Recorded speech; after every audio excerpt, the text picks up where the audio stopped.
કેમ છો મારા વાલા સબસ્ક્રાઇબર મિત્રો? આજે 18/7/2024 અને ગુરુવારનો દિવસ. મિત્રો, ગુરુવાર એટલે ગુરુ. હવે ગુરુ પૂર્ણિમા બહુ નજીક આવી રહી છે. રવિવારે ગુરુ પૂર્ણિમાનો દિવસ છે, એટલે આપણે બધાએ ગુરુને યાદ કરવાનો દિવસ. રવિવારનો દિવસ રજાનો દિવસ છે, એટલે આપણે ગુરુને વંદન કરવાનો દિવસ અને ગુરુને યાદ કરી અને આપણા જીવનને અથાગ કરવાનો દિવસ આવશે. મિત્રો, આજે શેર માર્કેટની અંદર અમેરિકાનું જે નેસ્ડેક છે, ગઈકાલે 520 પોઈન્ટના અંકના ઘટાડા સાથે કામકાજ કરી રહ્યો હતો. તો શું આની અસર આપણા બજારમાં જોવા મળશે? તમે મિત્રો જુઓ કે અમેરિકામાં 3 ઇન્ડેક્સીસ ચાલે છે. પહેલો છે ડાઉ જોન્સ, બીજો છે S&P 500 અને ત્રીજો છે નેસ્ડેક.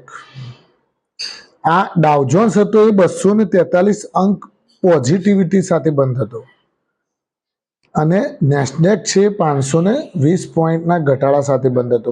હવે આ નેસ્ડેકમાં ઘટાડો આવવાનું મુખ્ય કારણ શું? તો એના વિશે આપણે ચર્ચા કરીએ કે જે પૂર્વ પ્રધાનમંત્રી જે ડોનાલ્ડ ટ્રમ્પ, જે અમેરિકાના જે પૂર્વ પ્રધાનમંત્રી ડોનાલ્ડ ટ્રમ્પ જે હતા, એમણે ટૂંકમાં એ રાષ્ટ્રપતિ કહેવાય કે પ્રધાનમંત્રી, એમનામાં રાષ્ટ્રપતિ કહેવાય, આપણામાં પ્રધાનમંત્રી. તો એ જે ડોનાલ્ડ ટ્રમ્પે એક નિવેદન આપ્યું તાઇવાન પાછળ.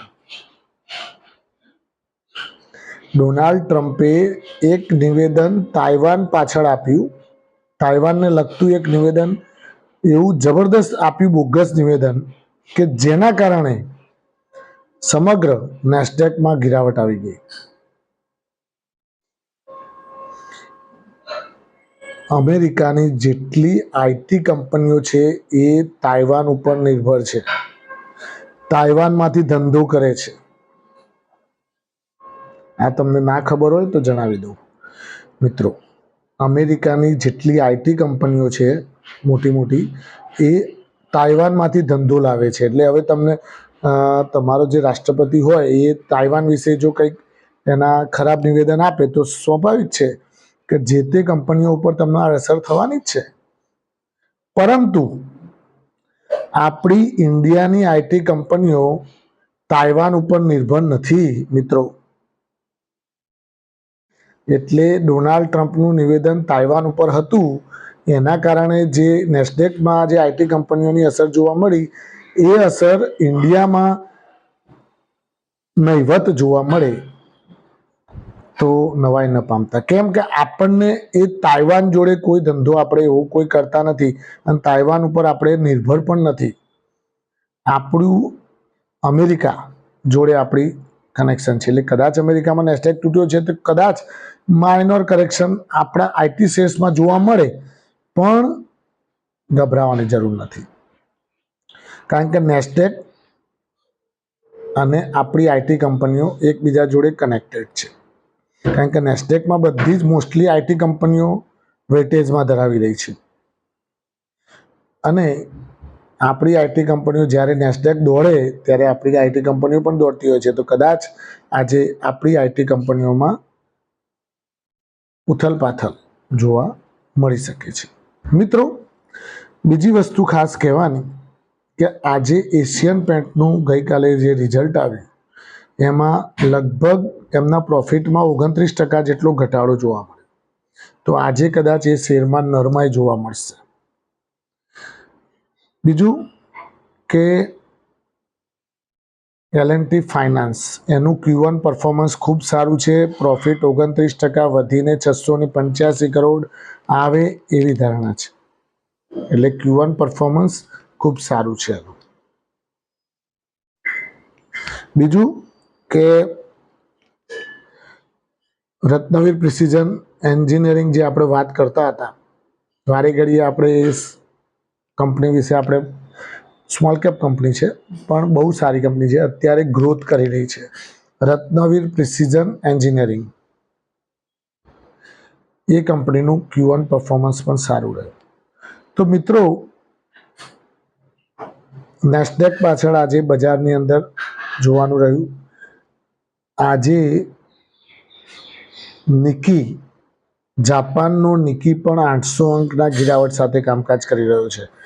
તો મારું તો આપણા બધા સબસ્ક્રાઈબર મિત્રોને ખાસ વિનંતી કે દુનિયામાં કંઈક ઉથલ પાથલ થઈ રહી છે. કોઈ દિવસ અમેરિકામાં ડાઉ જોન્સ 700 અંક વધતો નહોતો, એ પરમ દિવસે વધ્યો હતો. કોઈ દિવસ નેસ્ડેક 500 અંક તૂટતો નહોતો, એ તૂટ્યો હતો. નિકી 800 અંક તૂટ્યું છે. એટલે કંઈક સાલું રંધાઈ રહ્યું છે વર્લ્ડમાં. કંઈક એંધાણ આપણને કહેવા માગે છે, પણ આપણે એને સમજી નથી શકતા. કંઈક લક્ષણો આપણને બતાવવા માગે છે, પણ આપણે એને મેળવી નથી શકતા. તો આપણે થોડા સજાગ થઈ જવાની જરૂર છે મિત્રો. ભલે આપણું અહીંયા તેજી દેખાઈ રહી છે, તેજીમાં નો ડાઉટ આપણે તેજી જ રાખો, પણ આપણને જે શેર્સમાં પ્રોફિટ થતો હોય એમાં પ્રોફિટ બુક કરી અને આપણા ખિસ્સામાં કાઢીને રાખજો મિત્રો. ખાસ કહું છું, કારણ કે ગમે ત્યારે કોઈક એવું સારું એવું કરેક્શન તમને બજારમાં જોવા મળે તો આપણી પાસે પૈસા હશે તો આપણે ઇન્વેસ્ટ કરી શકીશું નીચા ભાવે. જો પૈસા જ નહીં હોય અને આપણે ઉપરના ભાવે જે આપણે વેચ્યા નહીં હોય અને નીચો ભાવ આવશે તો આપણને કેટલું દુઃખ થશે, મનમાં કાળજું બળવા માંડશે કે સાલું વેચ્યું હોત તો અત્યારે લેવા ના થત. પણ કીર્તિભાઈ તો બૂમો પાડી પાડીને થાકી જાય છે. રોજ સવારે બૂમો પાડે કે ભાઈ તમે તમારા શેર્સમાં પ્રોફિટ બુક 10-10% કરીને કરતા રહેવાનું.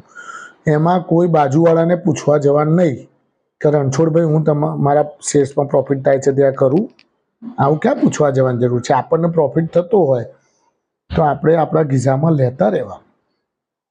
બીજું મિત્રો કે સારા શેર્સમાં ઇન્વેસ્ટેડ રહો, કોઈ ચિંતા નથી. 4 મહારથીઓ આપણે કહેલા છે, વારા પરથી બધા મહારથીઓ ચાલવા માંડ્યા છે. ઓએનજીસી હું 267 રૂપિયા હતો, 63 રૂપિયા હતો, 257 રૂપિયા હતો. ત્યારથી બૂમો ભરાડા પાડી પાડીને કહું છું કે 4 મહારથીઓ ઘટાડે ભેગા કરો મારા વાલાઓ. અત્યારે 322-25 રૂપિયા થઈ ગયો ઓએનજીસી. આનાથી વિશેષ શું જોઈએ મારા વાલા? 267, 68 થી 70 રૂપિયા જ્યારે પાવર ગ્રીડ ચાલતો હતો ત્યારે હું તમને કહેતો હતો કે તમે ઘટાડે આને ખરીદો. અત્યારે 342, 45, 48 ચાલે છે. પછી શું જોઈએ? અને ડિવિડન્ડ આપીએ તો અલગ, ધીમે ધીમે ગ્રોથ થાય તો અલગ. પછી કેટલું કમાવું છે તમારે? રાતોરાત કમાઈને કરોડપતિ શેર બજારમાં થવાનું વિચાર્યા કરતાં આપણે ધીમે ધીમે આપણા જીવનમાં ગ્રોથ લાવતા રહો. અને સ્ટેગ્નન્ટ ગ્રોથ કહેવાય નહીં. રાતોરાત કમાવા જઈએ, રાતોરાત નીચે આવી જઈએ, એવું બધું નહીં કરવાનું ભાઈ. સ્ટેગ્નન્સી વાળો ગ્રોથ રાખવાનો. આપણા જીવનમાં સારા શેર્સમાં ઇન્વેસ્ટેડ રહી અને સ્ટેગ્નન્ટ ગ્રોથ આવવો જોઈએ. સારા શેર પછી હમણાં પરમ દિવસે મેં કહ્યું હતું ભાઈ તમે ઈરડા ઘટાડે લેવાના, તો એક ભાઈ 295 ભાવમાં લીધા. હવે 295 તો ભાઈ એનો હાઈના ભાવના લેવલ કહેવાય. હવે એ ભાવમાં ક્યાં લેવાની જરૂર છે મિત્રો? લીધા તો વાંધો નહીં, પણ વેટ વધારે કરજો, સાચવીને રાખજો. આવશે ખરો ભાવ 300 ફરીથી કુદાવશે, પણ વેટ કરાવશે. એટલે હમણાં એક જાણીતા કોઈ ફર્મે ઈરડા વિશે પાછું કંઈક સ્ટેટમેન્ટ આપ્યું છે કે ઈરડામાં એમને 56% ગિરાવટ દેખાઈ રહી છે.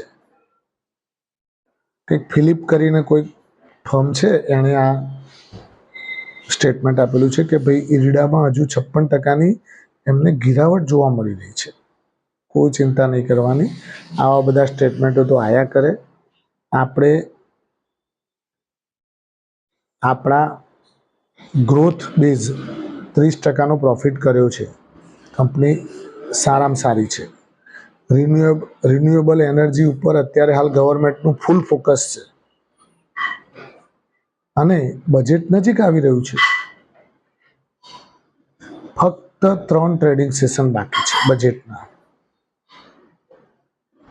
ફક્ત 3 ટ્રેડિંગ સેશન બાકી છે બજેટમાં. એટલે મિત્રો હવે બજેટના લગતા શેર્સમાં હલચલ જોવાનું ધીમે ધીમે 3 દિવસમાં ચાલુ થઈ જશે.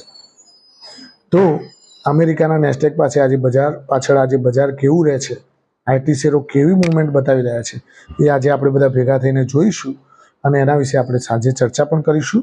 Thank you very much. ખૂબ ખૂબ આભાર મિત્રો. તમારે કોઈ પ્રશ્ન હોય તો તમે મેસેજ અથવા તો કોમેન્ટ દ્વારા પ્રશ્ન પૂછી શકો છો અને આવા વિડીયો તમે તમારા મિત્ર સર્કલમાં શેર કરી અને એમને પણ શેર બજારના રોકાણ વિશે સજાગ કરવાની વિનંતી કરો. Thank you very much. ખૂબ ખૂબ આભાર મિત્રો.